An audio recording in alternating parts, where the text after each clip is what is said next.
Hello friends, कैसे हैं आप सब। तो वीडियो को शुरू करने से पहले अपनी माँ के श्री चरण कमल को प्रणाम करते हुए इस वीडियो की शुरुआत करते हैं। तो आज के इस वीडियो में हम भैया दूज और छठ पूजा और दरिद्र कैसे खदेड़ा जाता है, इससे रिलेटेड तमाम जानकारियाँ इस वीडियो में हम जान लेंगे। तो सबसे पहले हम जानकारी लेते हैं कि दरिद्र कैसे खदेड़ा जाता है, भैया दूज कैसे मनाया जाता है, फिर छठ के बारे में बताऊंगी।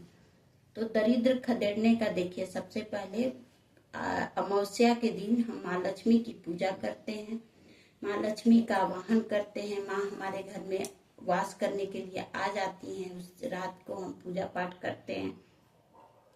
तो उनसे मिलने के लिए उनकी बहन अलक्ष्मी आती हैं मिलने के लिए अपनी बहन लक्ष्मी से। अलक्ष्मी में दरिद्रता का वास होता है, तो इसलिए हम लोग उनको भगाने के लिए यह दरिद्र खदेड़ा जाता है। तो दरिद्र खदेड़ने के लिए देखिए, इस तरह का हम लोग सूप का इस्तेमाल करते हैं।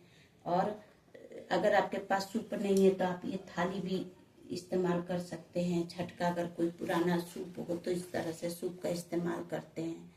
तो माँ लक्ष्मी का वास हमारे घर में हो और दरिद्रता हमारे घर से निकल जाए, हमारे घर में सुख संपत्ति रहे, इसके लिए हम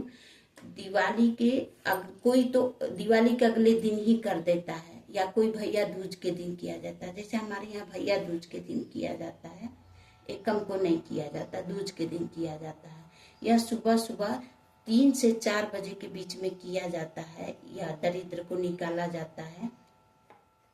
तो इस तरह से देखिए, इस तरह का सूप रहता है। और हम लोग इस ऐसे चाकू लेते हैं, या हसुआ भी ले सकते हैं आप, और एक दिया जला लेते हैं। ये देखिए, ये दिया जला लेते हैं।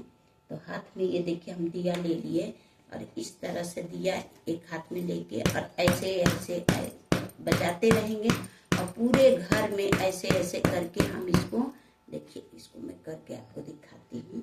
ये देखिए, ये दिया मैंने ले लिया। इसमें देखिए 2 आदमी की जरूरत पड़ती है, लेकिन अगर आपके पास कोई नहीं है तो क्या करिएगा, आप खुद लेके करिएगा। जैसे मैं अभी ली हूँ, तो 2 आदमी रहता है, एक आदमी दिया दिखाता है, और ऐसे ऐसे एक आदमी ऐसे पूरे घर के कोने कोने में, कोई कोना छूटना नहीं चाहिए। ईश्वर आए दरिद्र भागे, ईश्वर आए दरिद्र भागे, ऐसे करते हुए और मन में कामना करते रहेंगे कि माँ लक्ष्मी का वास हो और लक्ष्मी हमारे घर से बाहर जाए। तो दरिद्रता को हम भगा रहे हैं, यही भाव करते हुए। और ईश्वर आए दरिद्र भागे, ईश्वर आए दरिद्र भागे, ऐसे ये रोशनी का प्रतीक होता है। जहाँ पर कहा जाता है कि जहाँ पर दिया रहता है, जहाँ प्रकाश रहता है, वहाँ अंधकार की जरूरत नहीं रहता। तो इसीलिए प्रकाश दिखाया जाता है। और इस तरह से ऐसे ऐसे ऐसे ऐसे करके ये पूरे घर में इसको दिखाते हुए मेन गेट से बाहर निकल जाते हैं, और जा करके घर से कहीं दूर इसको जला दिया जाता है।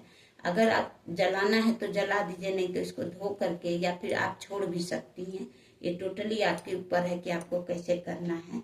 हम लोग के यहाँ तो जला दिया जाता है। फिर जब आप वहां से पीछे मुड़ के नहीं देखना है, इसको जब छोड़ दिया या जला दिए, और इसको उसी आग में, जैसे ये चाकू या हसुआ जिससे भी आपने किया है, तो इसको उसी आग में जला करके और इसको लेके आया जाता है। और जब आप आते हैं, पीछे मुड़ के नहीं देखना है, और घर आने के बाद अपने हाथ पैर को धो लेना है, और पूरे घर की सफाई खूब अच्छे से कर लेना है।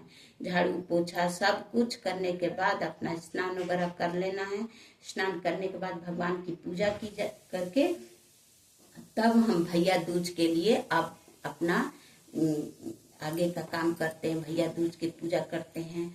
तो उस दिन बहनें अपने भाई के लंबी उम्र के लिए प्रार्थना करती है, और भगवान से यह प्रार्थना करती है कि हमारा भाई का उम्र बहुत लंबा हो, वो दिन दुना रात चौगुना तरक्की करता रहे, भगवान उसको खूब आगे बढ़ाए, माँ लक्ष्मी उसको खूब तरक्की दे। यह कामना करते हुए हर बहन अपने भाई के कलाई पर एक रुई से बना हुआ, हम लोग हल्दी लगा करके रुई से बनाया हुआ एक कंगन जैसा पहनाते हैं, और हाथ में भाई के नारियल देते हैं, मिठाई खिलाते हैं, और भाई से नेक भी लेते हैं। और फिर इस तरह से हम लोग ये भाई दूज का पर्व मनाते हैं। बहनें भाई के घर जाती हैं, और भाई भी अपने बहनों के घर आता है। तो इस तरह से ये भाई बहन का पवित्र बंधन इसी तरह से बना रहे। तो ये हम लोग कामना करते हैं कि हम सभी बहनों का अपने भाई के साथ इसी तरह से प्यार बना रहे।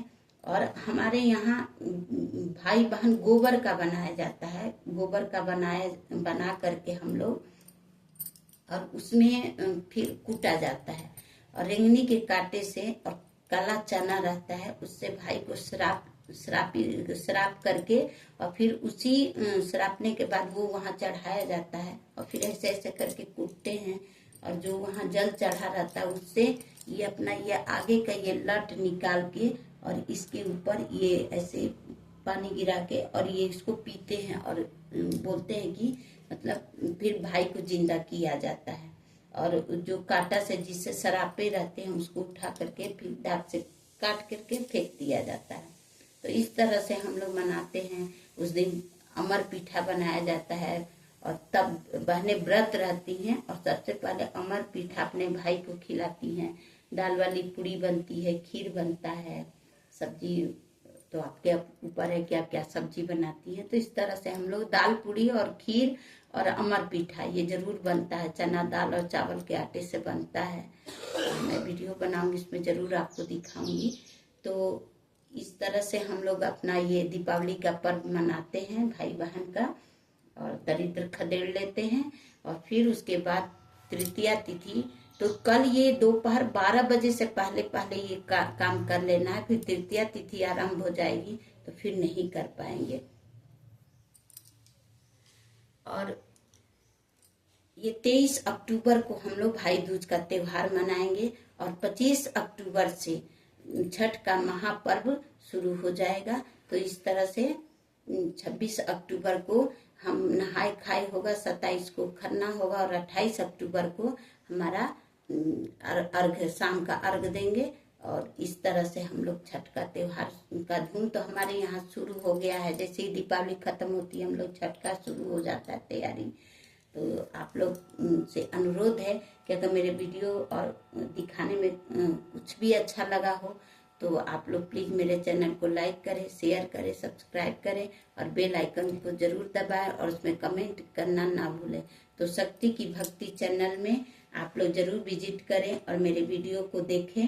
और आप लोग देखिए, बहुत शहरों में इस तरह का सूप नहीं मिल पाता है, तो हम लोग ये थाली में भी आप ऐसे ऐसे करके ऐसे करके बजा सकते हैं। दिया वैसे ही दिखाएंगे और थाली को मिट्टी से मांज के और आग में दिखा करके और फिर इसको रख देते हैं।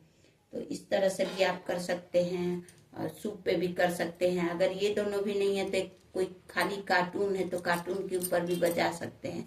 कुछ लोग पंखे के ऊपर भी बजा लेते हैं। तो टोटली आपके ऊपर है कि आप इसको कैसे कर रही हैं, लेकिन करिएगा जरूर, क्योंकि परंपराओं से जुड़े रहना बहुत जरूरी है। अगर हम ही नहीं करेंगे तो हमारे बच्चे आगे क्या करेंगे। तो उनको सिखाने के लिए, उनको बताने के लिए कहेंगे हमारे मम्मी करती थी ऐसे, तो वो भी हमको जब देखेंगे करते हुए तो वो भी हमारे उन परंपराओं से जुड़ेंगे। तो इसलिए कुछ न करने से अच्छा कुछ करो। अगर सूप नहीं मिल पाता है कोई बात नहीं, थाली है, ये भी नहीं है तो कोई कार्टून ले लीजिए, ले करके अपने बजाते हुए अपने पूरे घर में बजाइए, मेन गेट से निकलते हुए अपने कहीं दूर ले जाके छोड़ आइए, आके अपना घर साफ सुथरा करिए और अपना भाई, फिर अपना भाई को तिलक वगैरह लगाइए, पूजा करिए। तो इस तरह से उम्मीद करती हूँ कि आपको मेरा वीडियो अच्छा लगा हो। तो प्लीज मेरे चैनल को लाइक करिए और कमेंट करिए और सब्सक्राइब करिए। शक्ति की भक्ति चैनल है। तो धन्यवाद, नमस्कार।